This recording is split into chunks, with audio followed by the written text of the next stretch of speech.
Hello friends, now let us start with another simple topic called as documents, where our focus will be on the different types of documents issued by the supplier or the recipient in GST at the time of different events. Friends, if you see the sections, you will find things very simple. The main section that deals with documents is section 31. The main section that deals with document is section 31.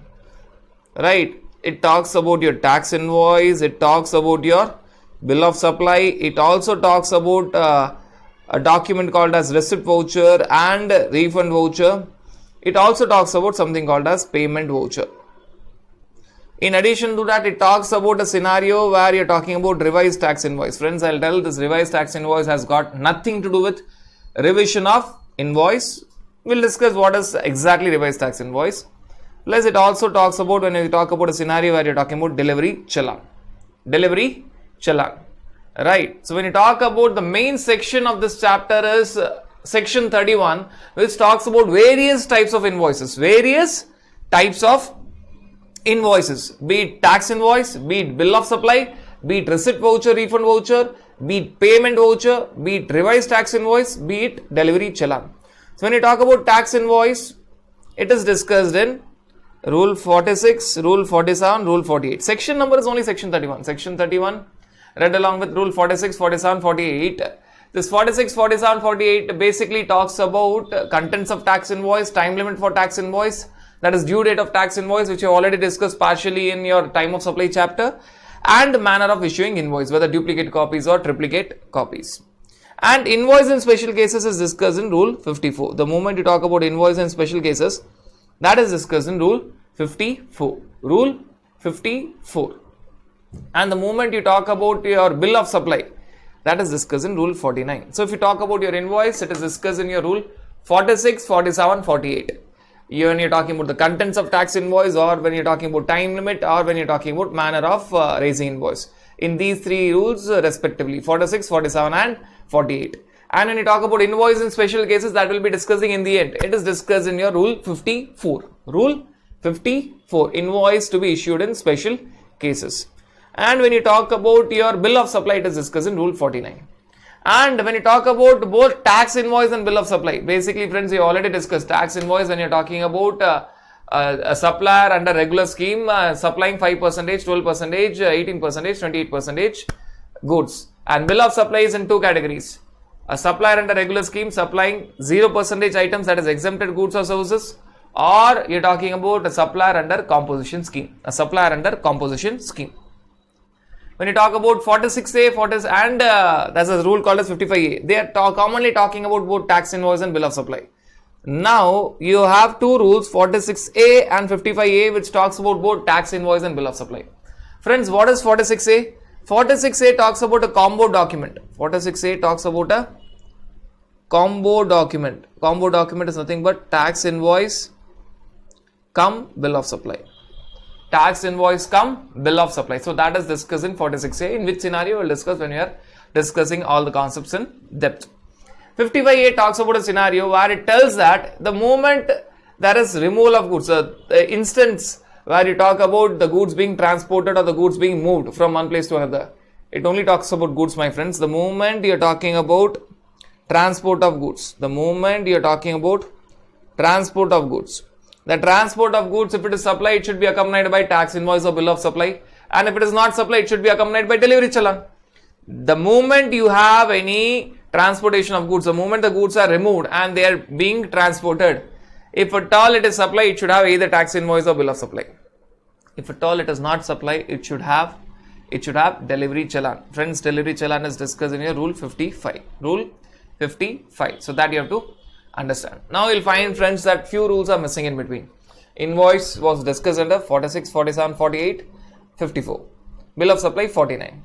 Right, and common points for invoice and bill of supply was 46A and 55A. So you don't find what all rules, you don't find 50, 51, 52, 53. Wait.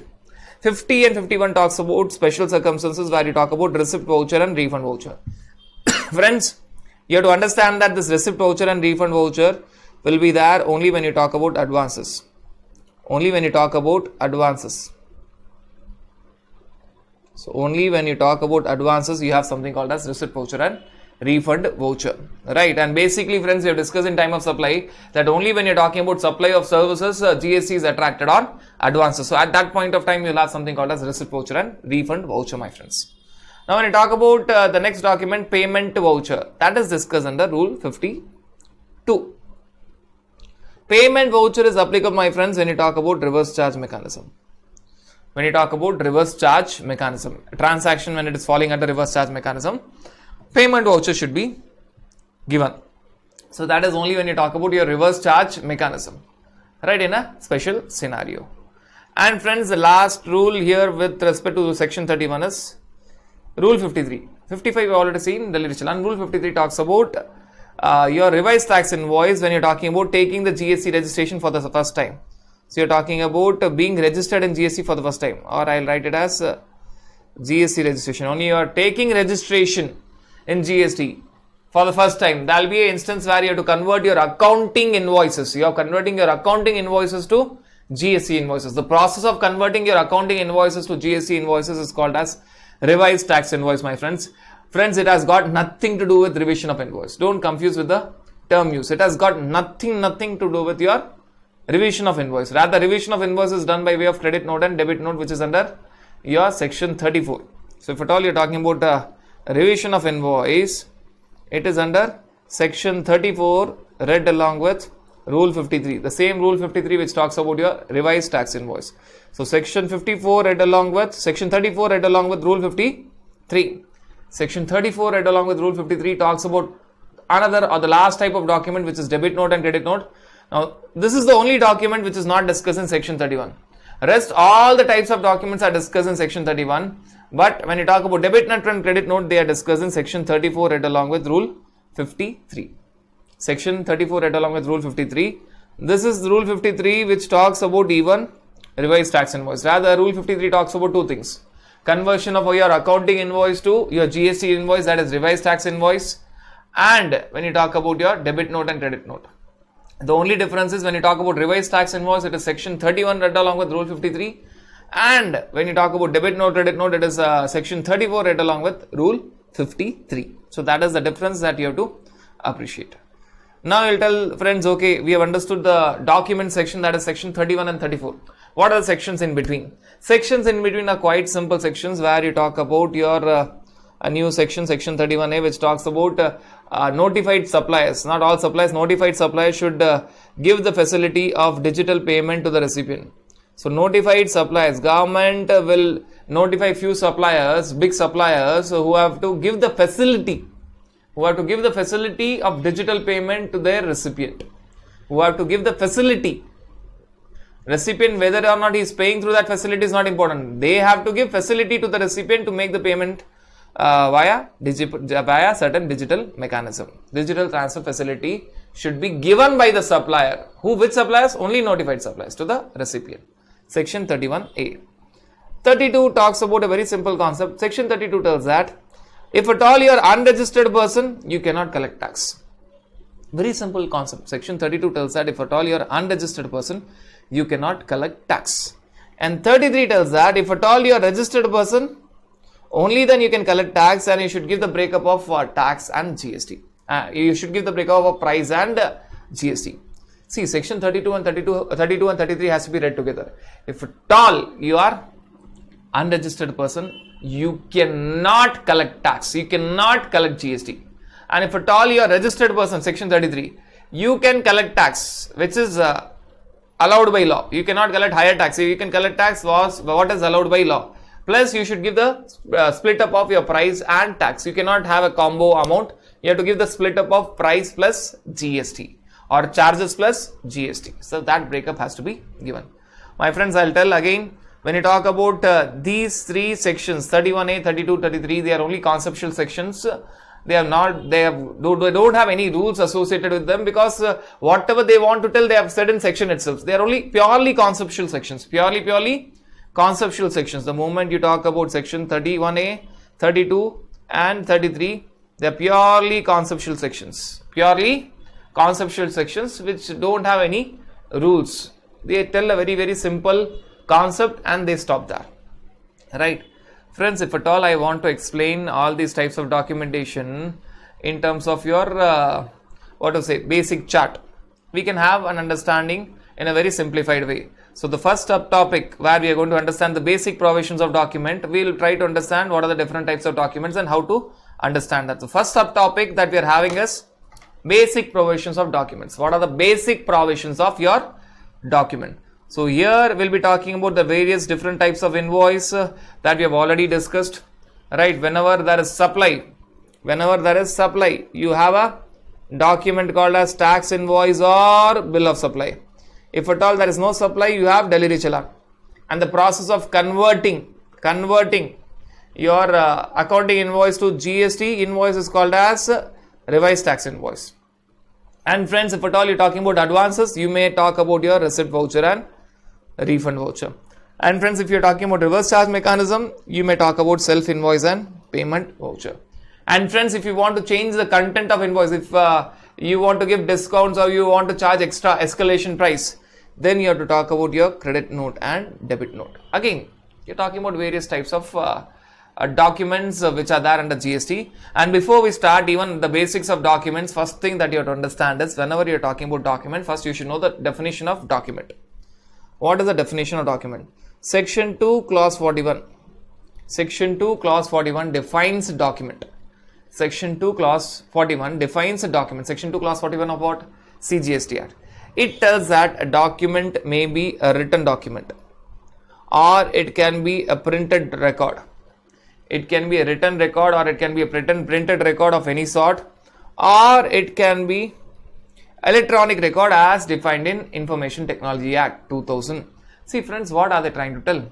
Go to any shop. If at all you are talking about a small shop, very small shop nowadays, which is very rare to see, you may have a written invoice, written document or written invoice, right? Or at times you may have a printed invoice, or generally you find combo of both. If you talk about small shops or medium shops, you'll find combo of both.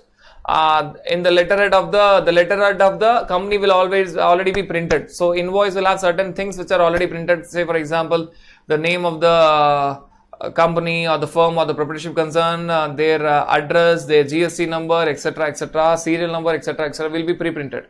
And the other things that you have to write it.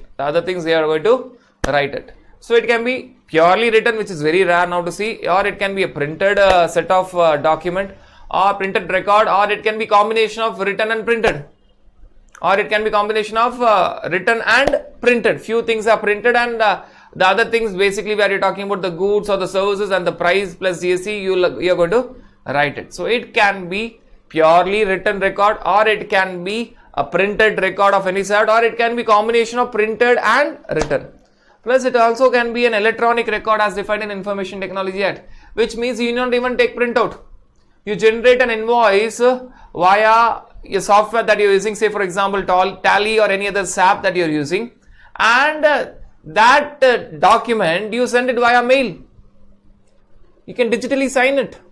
You digitally sign it and send it via mail. So that is an electronic record as mentioned in your Information Technology Act 2000.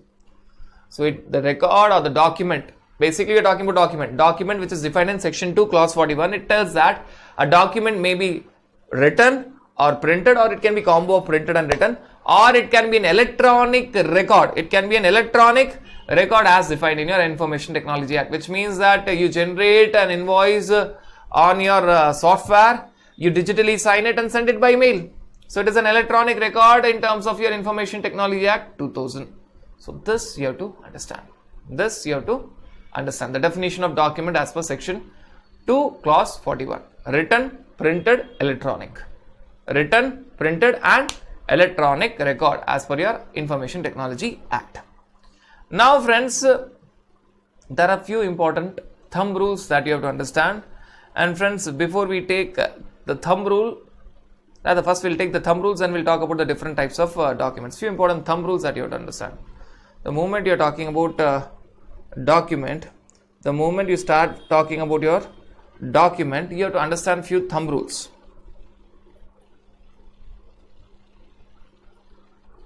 So we are trying to understand few thumb rules of all the documents that we are going to discuss. Normally when you talk about documents under GST, rather I can write it very clearly, you are talking about documents under GST. Normally whenever you are talking about documents under GST, normally you talk about these documents have to be given by a registered person. So documents under GST can be given only by a registered person. Can be given only by a registered person. Second thumb rule, normally when you talk about documents under GST, you are talking from supplier's point of view, which means that you are talking talking about the document which is to be issued by the supplier. These documents are normally issued by the supplier. It is not from recipient's point of view, it is from supplier's point of view. It is from supplier's point of view. So normally in GST, whenever you talk about any document that we are going to discuss, it is only issued by a registered person. And normally when you talk about documents being issued, it is issued by supplier. So every document that we are going to discuss is from supplier's point of view.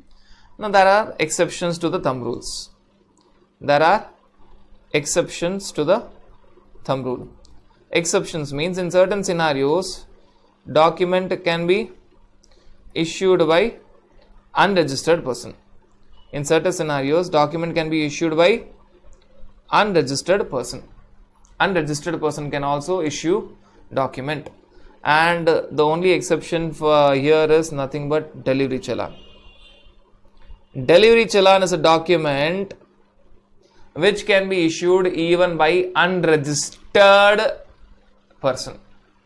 All the other documents, let it be tax invoice or bill of supply or receipt voucher or payment voucher or refund voucher, or you're talking about revised tax invoice, debit note, credit note, all other documents are to be issued by registered person. Only document under GST which can be issued by unregistered person is delivery challan. Now for the second thumb rule that we have discussed, documents are to be issued only by supplier. Documents are to be issued only by supplier. Now exception means a document can be issued even by recipient. A document can be even issued by recipient. But what are the exceptions for that particular document? There are only two documents which can be issued only even by recipient. Self invoice, that is self tax invoice. Self tax invoice. Invoice issued by the recipient, we are calling it as self invoice.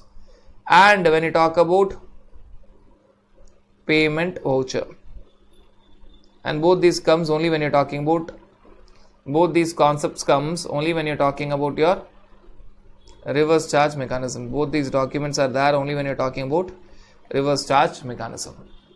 Right. So what we are trying to understand? We are trying to understand certain thumb rules of this entire chapter. The moment we are entering this chapter, you should be very clear about those thumb rules of this chapter. What are the certain thumb rules of this chapter? The first thumb rule was, whenever you talk about a document in GST, the moment you talk about a document in GST, prima facie it is to be issued only by a registered person. The only exception is delivery challan, which can be issued even by unregistered person. Right. That is the first thumb rule. That is the first and a very, very important thumb rule. Now the second thumb rule was, normally when you are talking about documents in GST, all the types of documents in GST, they are from the angle of supplier. Supplier issuing those documents. Supplier is issuing those documents. The only exceptions to this thumb rule is, whereas recipient can issue GST documents, is self-invoice and payment voucher. Your self-invoice, which is the invoice issued by the recipient, and payment voucher, which is issued by recipient, and both these concepts will come only when you are talking about your reverse charge mechanism. So these thumb rules you have to keep in mind. These thumb rules you have to keep in your mind. I believe this thumb rules are very, very clear for you.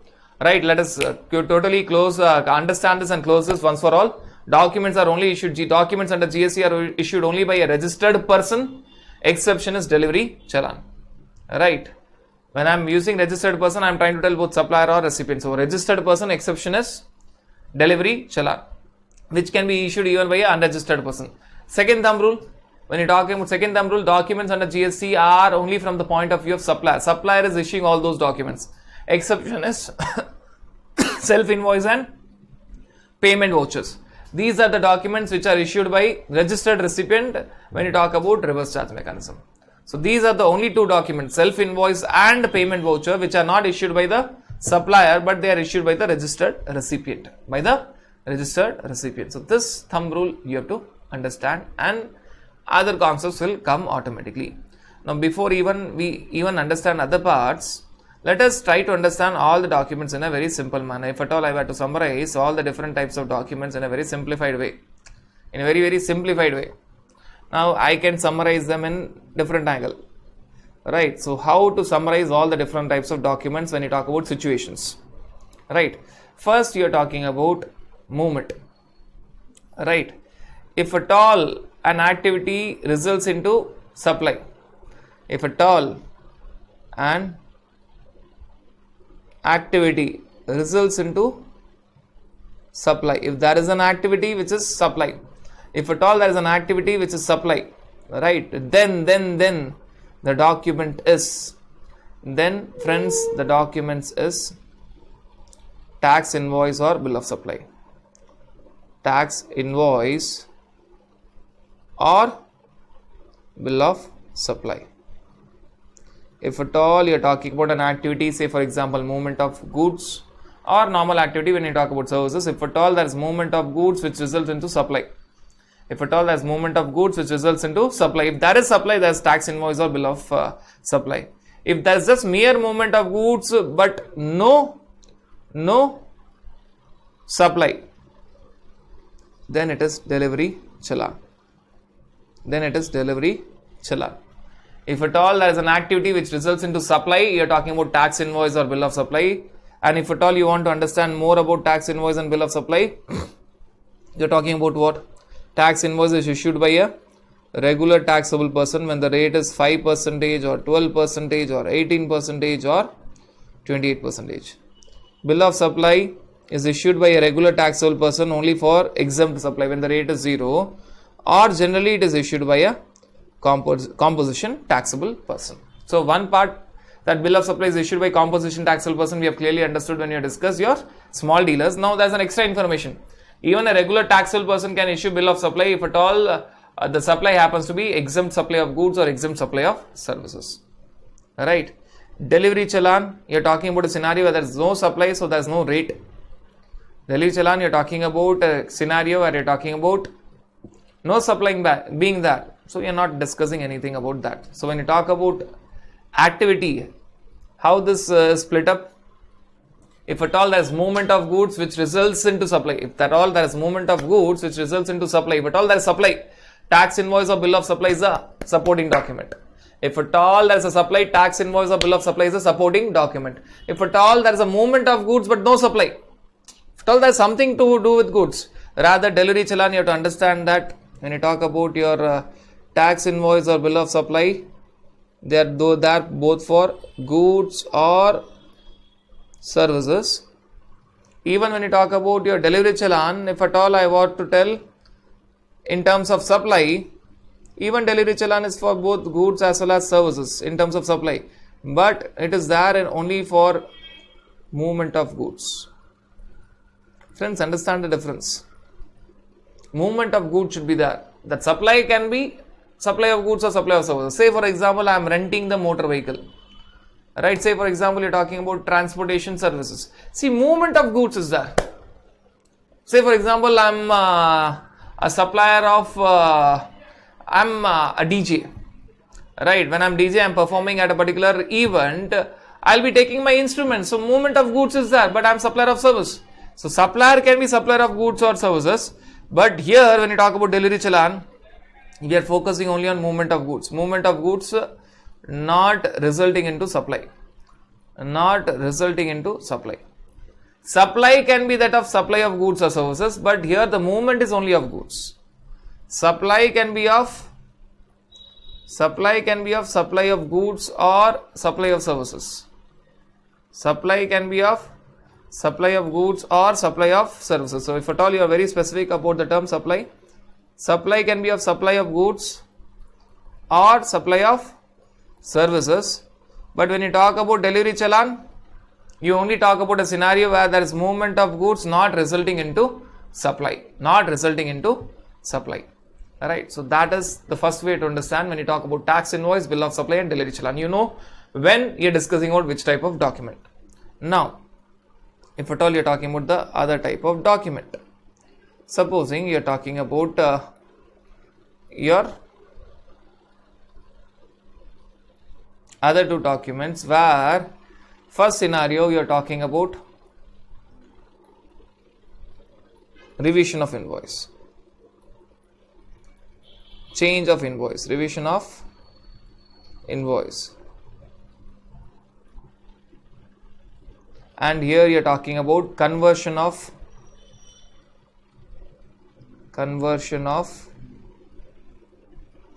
accounting invoice to tax invoice. First, you are talking about revision of tax invoice. Second, you are talking about conversion of accounting invoice to tax invoice. If at all you are talking about, friends, revision of invoice, that is possible only when you talk about your issuing of credit note, issuance of credit note, or issuance of debit note. So what is the use of credit note, debit note, my friends? If at all you want to change anything on the tax invoice, whether the value or the tax or only tax, etc., you have to give either a credit note if at all that's decrease in value or tax, or a debit note if at all there is increase in value and tax. Credit note and debit note. And friends, as already discussed, all the documents except delivery challan, all the documents except delivery challan is given only by a registered person, and all the documents except your payment voucher and self invoice are from supplier's point of view. So this credit note and debit note is from supplier's point of view. Don't think if I am the supplier, my credit note will be your debit note. You are going to give me debit note, and if I am going to give you debit note as a supplier, you if at all you are acting as recipient, you are going to give me credit note. Don't confuse with that. GST understands only supplier's point of view. So this credit note and debit note is all from supplier's perspective. It's all from supplier's perspective. Only two documents, they are from recipient's perspective, and they are self invoice and payment voucher, which is from recipient's angle. And if you talk about conversion of accounting invoice into tax invoice at the time of taking registration for the first time, this will happen only when you're talking about new registration. This will happen only when you're talking about new registration. In this scenario, you're going to talk about what? Your revised tax invoice. Revised tax invoice.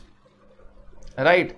If at all you are talking about your what scenario? Revision or change of tax invoice. If there's some change or revision in tax invoice, the only solution for you is giving credit note or debit note, and it is from supplier's perspective. Giving credit note, or all the documents in GST are only from supplier's perspective except your self invoice and payment voucher. So I need not repeat that. So it is from supplier's perspective. Credit note means decrease in value and decrease in tax. Debit note means increase in value and increase in tax. So don't tell that supplier's credit note is supported by recipient's debit note. No, you're only talking from supplier's perspective. So don't forget here. When you're discussing this credit note, debit note, the supplier's perspective is very, very important. The supplier's point of view is very, very important. It is all from supplier's point of view. It is all from supplier's point of view. Even the previous documents that we have discussed, when you have spoken about tax invoice or bill of supply or delivery challan, even they were also from supplier's point of view. Even they were also from supplier's point of view. One special point which was there about delivery challan, that it can be issued by a registered or unregistered supplier. It can be issued by a registered or unregistered supplier. So that was a special point about delivery challan. Rest all the documents are from, to be very specific, registered supplier's point of view. Registered supplier's point of view. Right. So when you talk about your tax invoice or bill of supply, if at all I want to write even who is issuing them, even when I can have a clarity about who is issuing them, tax invoice or bill of supply, they are issued by your registered supplier. And if at all you are talking about your delivery challan, if at all you are talking about your tax invoice or bill of supply, they are issued by registered, that to supplier, registered supplier. Delivery challan, it is issued by registered, or delivery challan can also be issued by unregistered supplier, because delivery challan is a document that can be issued even by unregistered person. Now when you talk about your revision of tax invoice. That is when you're talking about your debit note or credit note, debit note or credit note, or when you're talking about your revised tax invoice, you have to understand that whether it is debit note or whether it is credit note or whether it is revised tax invoice, it is all from whose point of view? Only from registered supplier's point of view. We are talking about both the thumb rules, registered plus supplier's point of view. It's not from recipient's point of view, it is only from supplier's point of view, that too registered supplier's point of view. And if you're talking about the other thumb rules, see, with this two analysis, the first analysis was with respect to activity, the second analysis is with respect to a revision of invoice or conversion of accounting invoice or GST invoice. Now we can talk about the third analysis, right? If at all you are talking about advances, if at all you are talking about advances basically when you are talking about supply of services. So though that provision will talk about supply of goods as well as supply of services, but we know that advances is relevant in GST only from supplier of services point of view, because only for supplier of services advances attracts GST, right? So advances from supplier of services point of view, services point of view, that can be bifurcated into two. At the time of receipt of advance, at the time of receipt of advance, at the time of refund of advance, if at all the advances are refunded back. At the time of receipt of advance, you have something called as receipt voucher. At the time of refund of advance, you have something called as refund voucher. Refund voucher. Normally, a receipt voucher is converted to tax invoice if at all the advances are adjusted against the further supply. But if for some circumstances, if the advances are again refunded back, you have refund voucher. You have refund voucher. So when you talk about receipt voucher and refund voucher, they are only from which point of view, which perspective? It is only from perspective of advances. It is only from the perspective of advances, receipt voucher and refund voucher. And friends, both are issued only by registered supplier. And the last analysis where you can do with respect to your the last set of documents where you are talking about your self invoice and payment voucher. So you are talking about RCM scenario, RCM cases, RCM scenario, where you can have two possible scenarios where you are talking about receiving the service at the time of receipt of goods or services which is taxable under RCM, or you are talking about making the payment for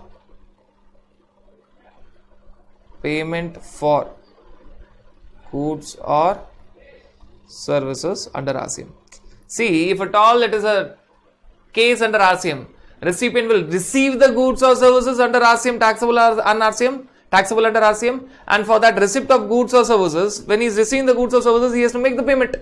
So payment for goods or services, payment for goods or services, it is receipt of goods or services, that is receiving the goods or services taxable under RCM, and for that receipt of goods or services, that recipient is going to make the payment of amount, that is payment for goods or services under RCM. So for receiving such goods or services under RCM, he might, not always, he might have to issue self invoice. We'll discuss what are the conditions, self invoice. And for making the payment for those goods and services which are taxable under RCM, the recipient has to issue something called as payment voucher.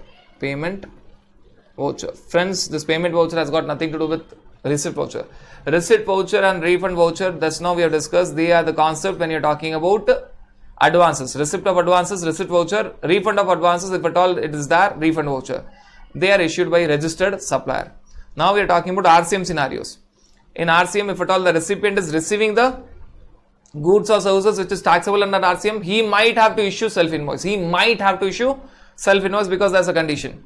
And if you're talking about making the payment for such goods or services, he has received the goods or services for which he is going to make the payment. For the payment made, he has to give something called as payment voucher. And friends, both of these documents are issued by whom? Are issued by registered recipient. Registered recipient. Now it's not supplier, registered recipient. Now friends, if you look at all these 4 thumb rules, right, all these 4 thumb rules, whatever we have discussed, all these 4 thumb rules, you will find that things are quite simple. This actually explains a lot about this chapter. What was the first thumb rule? What was the first thumb rule that you discussed? If at all you are talking about an activity which results into supply. Activity which results into supply. So if at all there is an activity, rather I should have written in a more clear manner, though I have explained it very clearly. If at all you are talking about an activity which results into supply, and if that activity does not results into supply, if that activity results into supply, then you issue a document called as tax invoice or bill of supply. If at all there is an activity which results into supply, then you issue a document called as tax invoice or bill of supply. Tax invoice is issued only by a regular taxable person issuing goods or services or supplying goods or services attracting 5%, 12%, 18% or 28% rate of tax. Bill of supply are issued by 2 persons. One, a regular taxable person, if at all he is supplying exempt goods or services, 0%, or it is issued by a composition taxable person. Composition taxable person. If at all you talk about a scenario, where there is no supply, there is movement of goods, but there is no supply. There is movement of goods. As of now, understand only the basic part. Technicalities, once we enter inside, we'll discuss. If at all that you are talking about movement of goods, but there is no supply. If at all an activity is resulting into supply, tax invoice or bill of supply. If at all there is an activity that is movement of goods, but no supply, delivery challan. Right. Important thing about the tax invoice bill of supply is they are issued only by registered supplier. An important thing about delivery challan is it is issued only by registered supplier, or it is issued also by a unregistered supplier. So delivery challan can be issued by registered as well as unregistered supplier. All other documents in GST are issued only by a registered person, but delivery challan can be issued by unregistered supplier. So when you talk about activity resulting into supply, tax invoice or bill of supply issued by a registered supplier.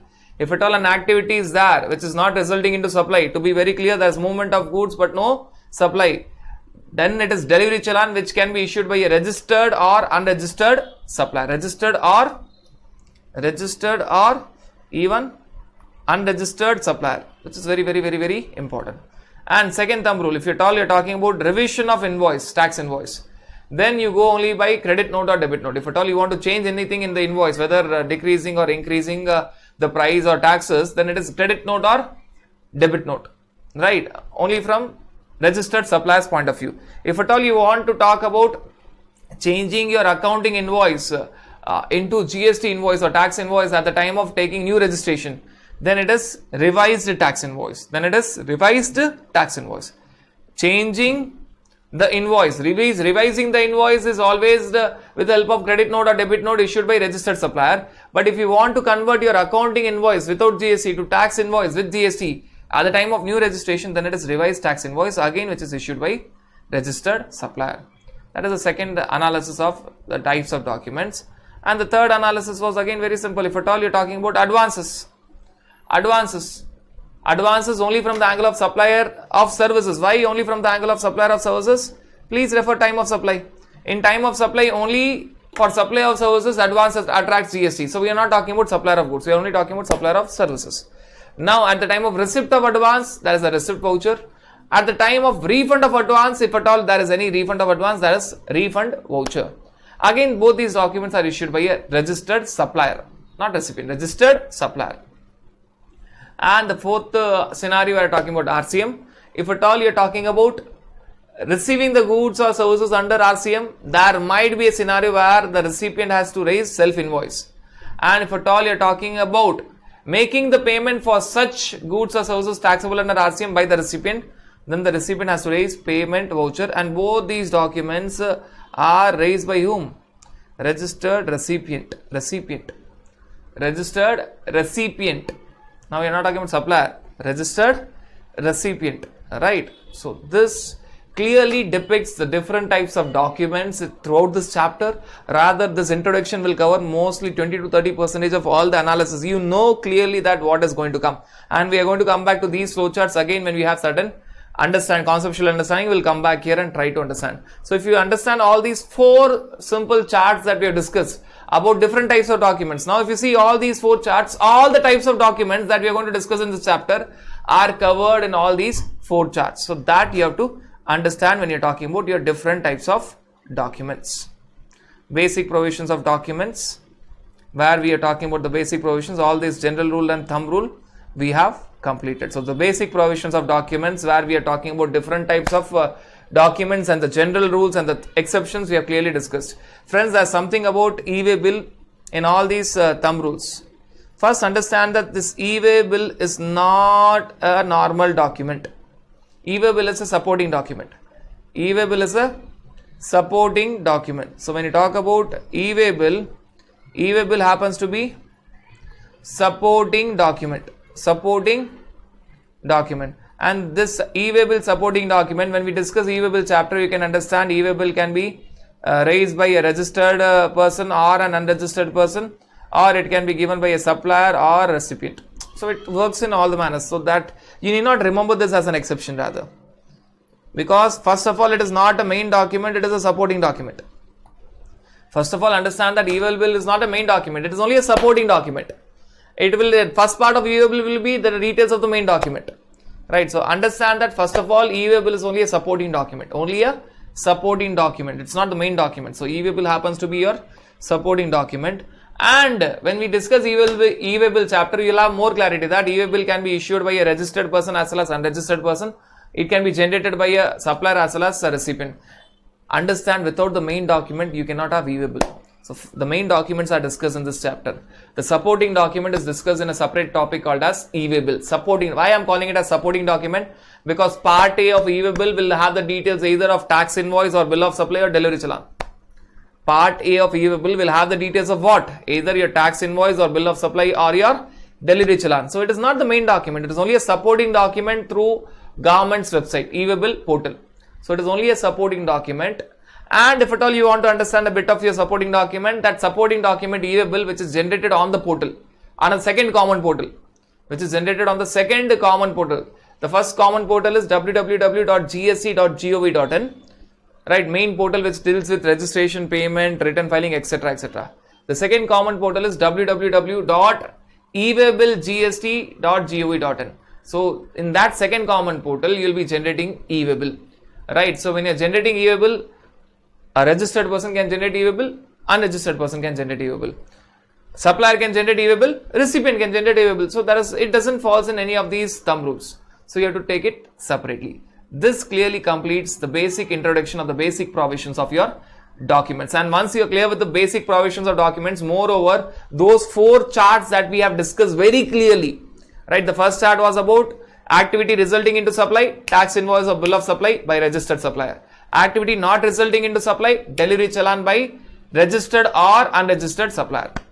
The second thing, if at all you want to revise the invoice, credit note or debit note raised by registered supplier. If at all you want to convert your accounting invoice to tax invoice, right, when you are taking new registration, revise tax invoice again by registered supplier. And friends, when you are talking about advances, which is relevant only for supplier of services, because when we have seen time of supply, it is relevant only for supplier of services. Only supplier of service will pay GST on advances. Receipt of advance, receipt voucher. Refund of advance, refund voucher. Both raised by registered supplier. And friends, when you talk about RCM, the 4th chart that we have discussed, RCM. If you are receiving the goods or services taxable under RCM, then you might have to raise self-invoice. Not always. You might have to raise self-invoice raised by the registered recipient. And when that recipient is making the payment for receiving such goods and services, at the time of making the payment for receipt of such goods and services taxable under RCM, that particular recipient has to raise payment voucher, again to be raised by registered recipient. So these concepts will make you understand a very clear picture of all the different types of documents that we are going to discuss in this chapter.